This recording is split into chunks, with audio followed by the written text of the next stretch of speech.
Hey guys! Today we're diving into another truly horrifying case. If you want to support my channel, make sure to subscribe and stay active. It really helps me out. I'd be super grateful for that. Let's get started. Saturday, August 21st, 2010. The house of Maria Esther Romero in Villa Adelina, just outside Buenos Aires, is filled with an uneasy silence. Her 30-year-old daughter, Erica Soriano, hasn't been heard from since early morning. That day, Erica was supposed to visit her family for lunch. She and her partner Daniel were expected to arrive from Lanús, but neither of them showed up. Calls to Erica's phone go unanswered, and no one picks up at their home number either. Maria tries to reach Daniel directly, but he doesn't respond. Hours pass. Worry sets in. Erica's sisters also try contacting her, but no luck. This kind of disappearance is completely out of character for Erica. Even when she was overwhelmed with work, she always kept in touch. It was especially important now. Erica was 5 months pregnant, and staying connected with her loved ones mattered more than ever. Around 3 p.m., Daniel finally picks up Maria's call. He tells her that Erica left the house on her own after a heated argument. According to him, they had a fight in the morning, and she supposedly grabbed her purse and walked out. He doesn't share any further details. The call ends quickly and in a cold tone, which strikes Maria as deeply unsettling. Maria, along with her sons Mauro and Luciano, decide to drive to Lanús immediately. They want to go to the house where Erica was living and speak with Daniel face to face. On the way, Maria calls him again, urging him to file an official missing person report. At first, he hesitates and refuses. Then he says he'll do it, but still doesn't act right away. Meanwhile, the family is already preparing paperwork to file the report themselves. When Maria and her sons arrive in Lanús, Daniel answers the door, not alone but with an attorney. He appears composed and emotionally detached. His demeanor doesn't match the gravity of the situation. There's no sign of panic, not even mild concern. He answers questions vaguely. He insists the argument was over something trivial, that Erica left voluntarily, and that he hasn't seen her since. As Maria looks around the house, she notices something strange. There's nothing there to suggest that Erica planned to be away for long. Her personal items are missing. No makeup, no clothes, none of the medications she needed during pregnancy. Later, during a more thorough search, the family finds her purse, her documents, and even the clothes Daniel claimed she was wearing when she supposedly left. With suspicion mounting, Maria and her sons go to the local precinct to file a report. But there's a complication. They're told that the report must be filed not based on where Erica was officially registered, but in the area where she was actually living, Lanús. This technicality delays the start of the investigation. The family continues desperately trying to reach Erica, calling her cell, checking any possible communication channels. All attempts fail. By now, there's no question that something serious has happened. The family is convinced this is more than just a disappearance. And Daniel, it seems, isn't telling the whole story. Erica Paola Soriano was born on January 19, 1980, in Villa Adelina, in the northern part of Buenos Aires province. She was one of 5 siblings and stood out from an early age for her kind heart and vibrant personality. Her mother, Maria Esther Romero, and her father, whose name was never made public, raised their family in a home rooted in unity and mutual respect. The bond between the sisters, in particular, was deeply strong. During her teenage years, Erica met Marcelo Sauco, a classmate who soon became her first serious relationship. Their connection developed quickly. Marcelo introduced her to his social circle, including his best friend, Guillermo de la Cuesta. Guillermo and Erica also formed a close friendship. Her family warmly welcomed both Marcelo and Guillermo into their lives. In 1997, at just 17 years old, Erica shared with her family that she was expecting. Several months later, on June 29, 1998, her daughter Florencia was born. The arrival brought everyone closer together. Erica's loved ones rallied around her and the newborn, offering full support. Guillermo, especially, became deeply involved in their lives. He often reminded them that they could always count on him. Soon after Florencia's birth, Erica and Marcelo decided to get married. But the everyday pressures of life began to weigh on their relationship. Financial stress, household responsibilities, and clashing expectations started to surface. The couple did their best to make it work, but after a few years, they made the mutual decision to separate. At that time, Florencia was 3. The split was peaceful. Both agreed to maintain a co-parenting relationship, putting their daughter's well-being first. After the divorce, Marcello moved to Spain, hoping for better financial opportunities. Erica and Florencia returned to her family's home. Given Florencia's young age and Erica's emotional state, her mother and sisters stepped in to help. Their support allowed Erica to focus on parenting and finding a job. During this period, Guillermo remained a steady presence. At one point, he confessed his feelings for her, and they gave romance a chance, but both quickly realized their friendship was more meaningful. In 2001, Marcello came back to Argentina. He started a new relationship with a woman named Romina Mercado, who already had 2 sons. Later, they had a child together. Despite this new chapter, Marcello remained in contact with Florencia and continued to be involved in her life, something Erica fully supported. Around this same time, Erica landed a job with a cosmetics company. She worked in administration. The environment was welcoming, and she formed a particularly strong friendship with a colleague named Analia Gonzalez. They would have lunch together, confide in one another, and became each other's emotional support system. 10 years passed in relative calm. Erica raised Florencia, stayed close to her family, kept up a cordial relationship with Marcello and his new family, and maintained a healthy balance between responsibilities and moments of rest. Surrounded by her mother, brothers, sisters, and close friends, she had built a stable and fulfilling life. But that calm wouldn't last forever. Through a mutual acquaintance, Erica would eventually meet someone who would enter her life unexpectedly and unravel everything she had spent years building. In October 2009, Erica submitted an application to appear on a TV quiz show. A month later, a producer called her back to confirm her selection as a contestant. While on set, she filled out a participant form, which ended up in the hands of Daniel Lagostena, who was working behind the scenes on the show at the time. That's where their connection began. Daniel Lagostena was born on January 7, 1960, in Buenos Aires. His past included a pattern of turbulent relationships. One of the first women in his life was Maria Chiesa. They met while Daniel was working as a landscaper. A few months into their relationship, she became pregnant. Daniel pressured her to terminate the pregnancy, and when she refused, he began exhibiting controlling and aggressive behavior, both emotionally and physically. Their son, Nahuel, was later diagnosed with a benign tumor. After the diagnosis, Daniel's aggression intensified. Eventually, Maria contacted law enforcement and obtained a restraining order against him. Nahuel remained with his mother, while Daniel was once again left on his own.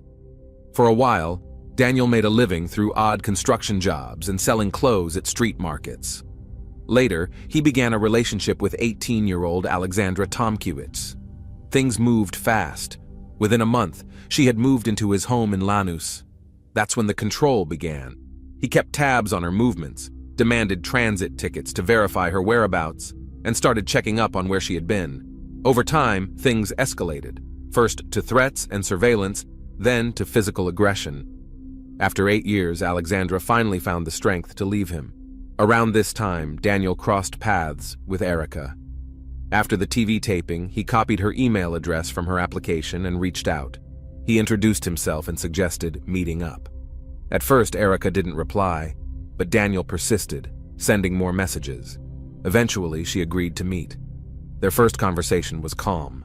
He spoke about his son and how difficult it was for him to stay in touch with the boy. Erica, in turn, opened up about her daughter and her values around relationships. They met a few more times in December. He emailed her, called her at work, and showed growing interest. In January 2010, Erica introduced Daniel to her family for the first time. At the time, the family's focus was mostly on her brother Mauro, who was undergoing rehab, so no one paid much attention to the new relationship.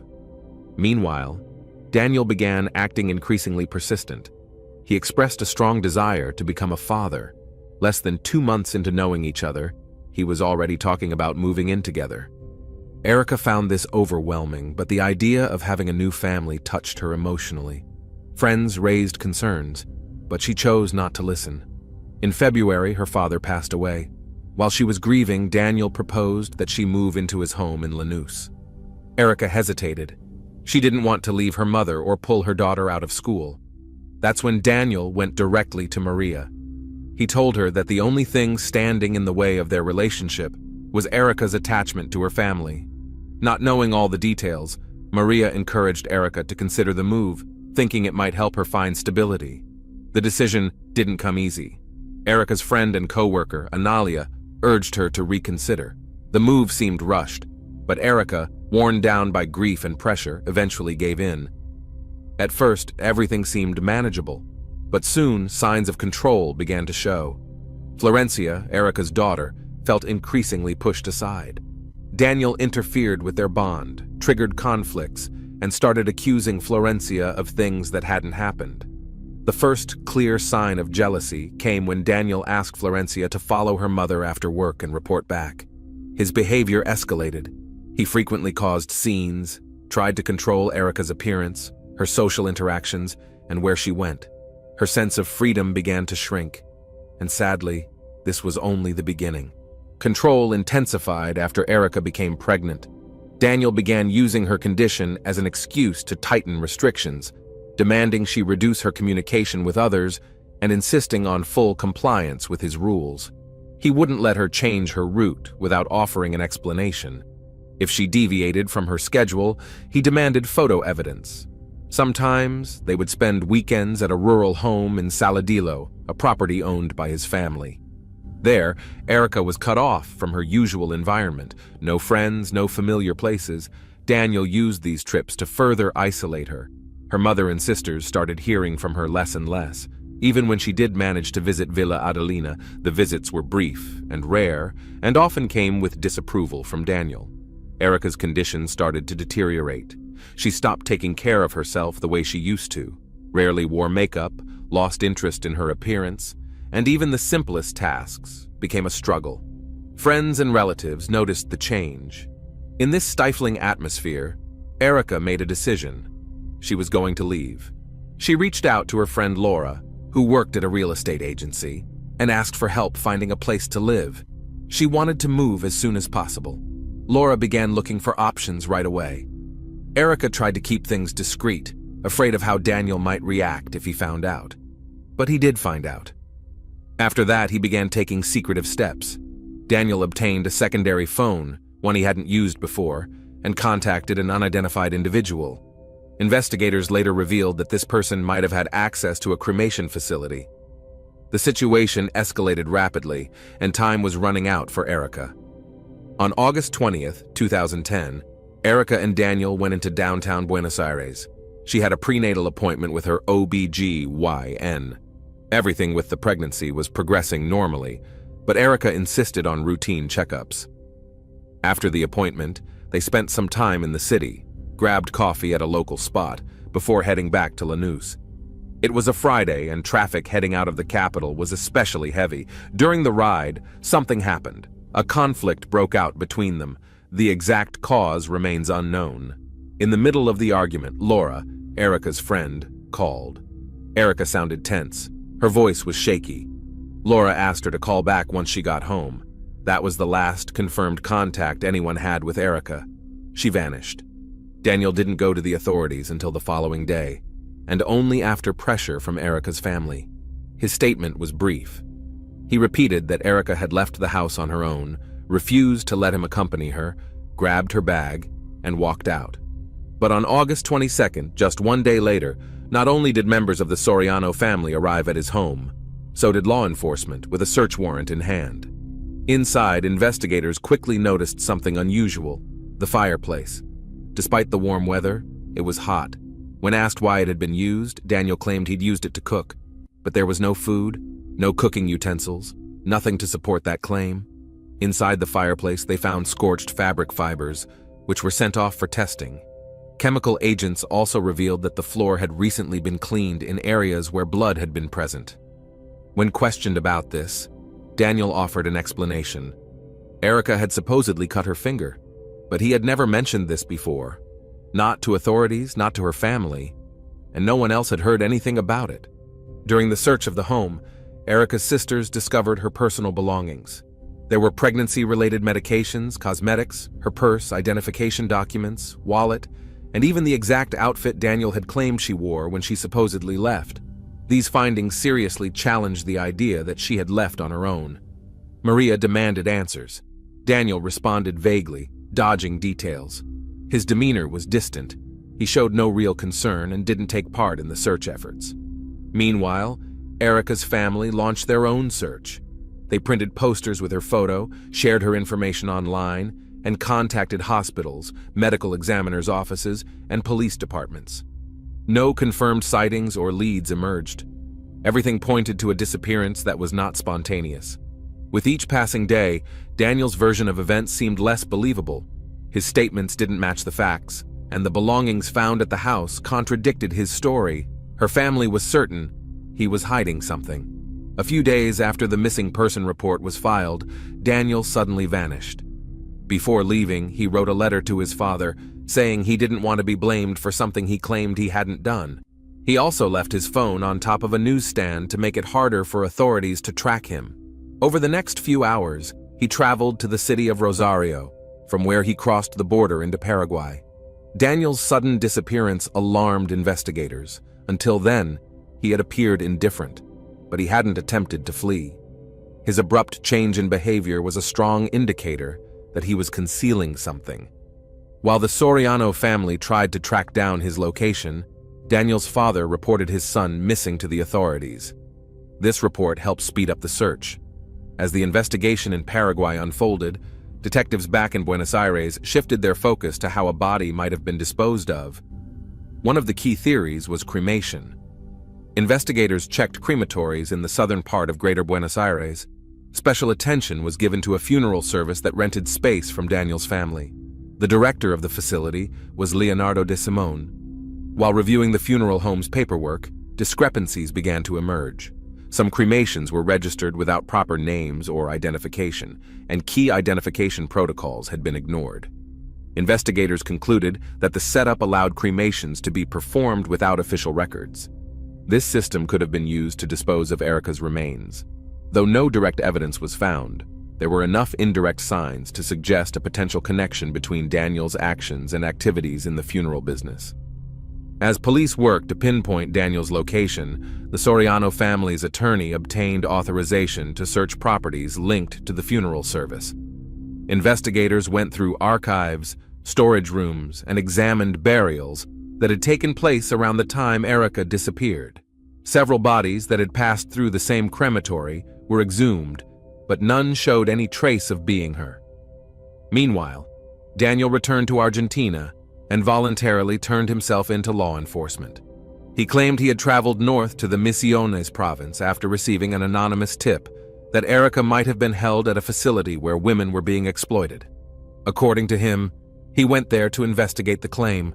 However, officials later confirmed that no such facilities existed at the location he mentioned. Investigators interpreted Daniel's trip as a calculated attempt to divert suspicion.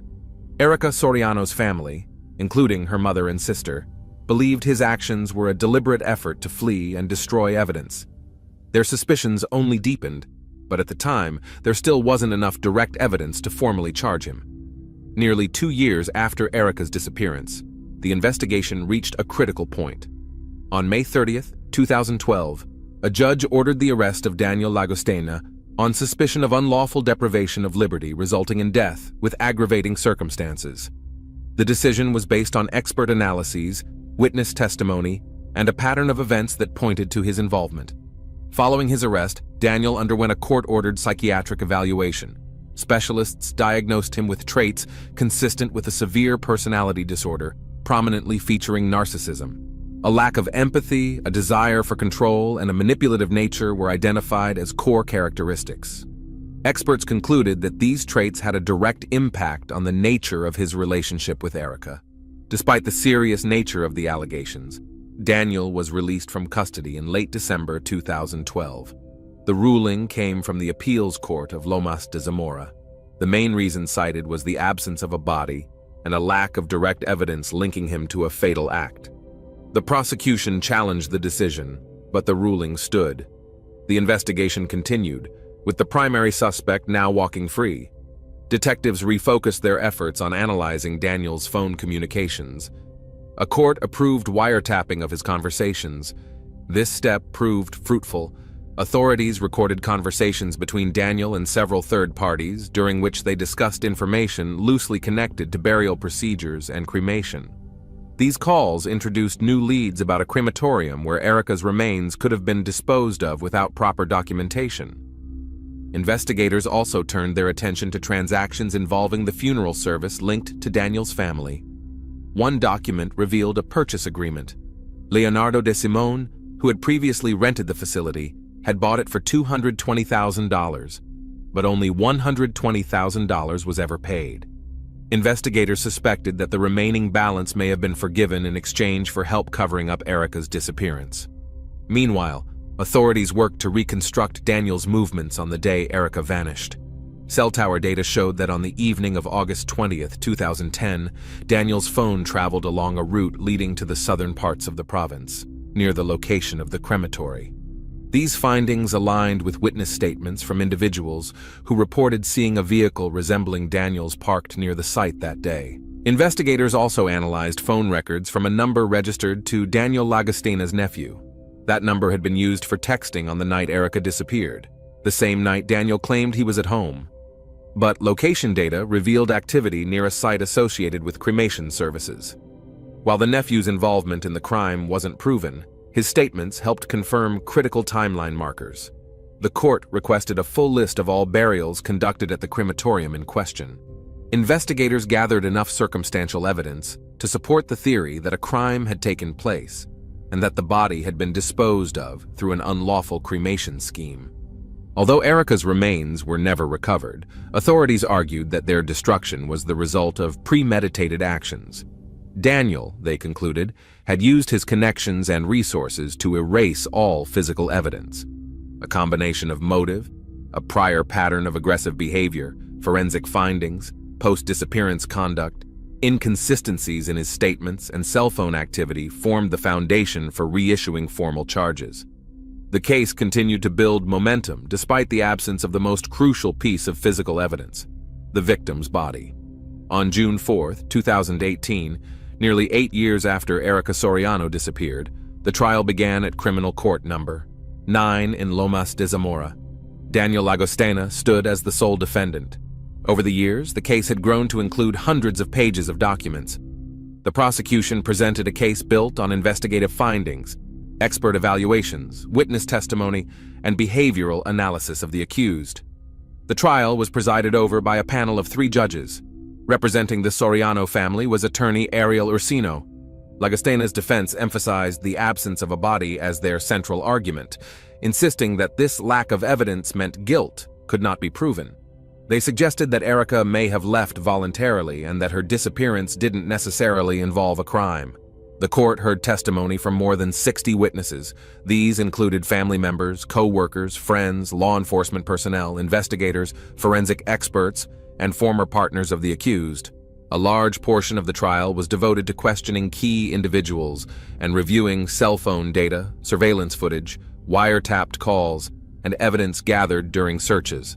The testimonies from Erica's loved ones played a pivotal role. Her mother spoke about the final days before her disappearance, her daughter's relationship dynamics with Daniel, and his behavior afterward. Erica's sisters described the controlling environment she had been living in. One of the most compelling moments came from Erica's daughter, Florencia. She shared insights into Daniel's behavior that had never been formally documented before. Testimonies from women who had previously been in relationships with Daniel added significant weight to the case. Their statements revealed a consistent behavioral pattern: intense attachment early on, followed by total control, restrictions, verbal threats, and emotional aggression. This information was presented in court as evidence of a long-standing dangerous dynamic in his relationships. Daniel chose to testify in person. He portrayed his relationship with Erica as loving and maintained his innocence, claiming he had no knowledge of what happened to her. However, under questioning, his testimony included contradictions and lapses in memory. He failed to align his story with verified facts. The court noted inconsistencies and discrepancies between his earlier statements and his account during trial. The case drew widespread public attention. Media outlets covered every court session. Erica's family received strong support from organizations advocating for women's rights and against gender-based violence. The public demanded transparency and justice. Even without a body, the prosecution argued that the evidence proved Erica's death and pointed directly to Daniel's involvement. The trial was moving toward a verdict that many had awaited for years. On July 11, 2018, the court reached its decision. The panel of judges found Daniel Llagostena guilty. 2 days later, the sentence was handed down, 22 years in prison. He was convicted of the crime against Erica Soriano, which occurred in a domestic setting, and included the aggravating factor of causing the death of a pregnant woman. The court also confirmed that he took deliberate steps to conceal the evidence of the crime. Following sentencing, Daniel was transferred to a correctional facility in the city of Olmos, located in Buenos Aires province. He maintained his innocence and immediately launched an appeal. His legal team filed 2 motions. Both were denied. In January 2020, while in custody, Daniel released a book outlining his version of events. The book was distributed online and in stores, but public backlash and pressure from Erica's family led to it being pulled from circulation. On December 17, 2022, Argentina's Supreme Court issued a final ruling. All decisions made by lower courts were upheld. The sentence became permanent. All avenues for appeal were exhausted. Daniel Llagostena is expected to remain in prison until 2037. Erica's family saw the ruling as a step toward justice, but not closure. Her mother stated that the pain would not fade until all involved in the crime are identified and the full truth is revealed. The Soriano family continues to work with investigators in hopes of uncovering new evidence. Erica's case remains a landmark. It reached conviction without a recovered body. For Maria and her loved ones, it stands as proof that truth can still come to light, even when someone tries to erase it. Thanks for watching, everyone. Your support means a lot to me, and you can help my channel grow by hitting that like button, dropping a comment, and sharing this video.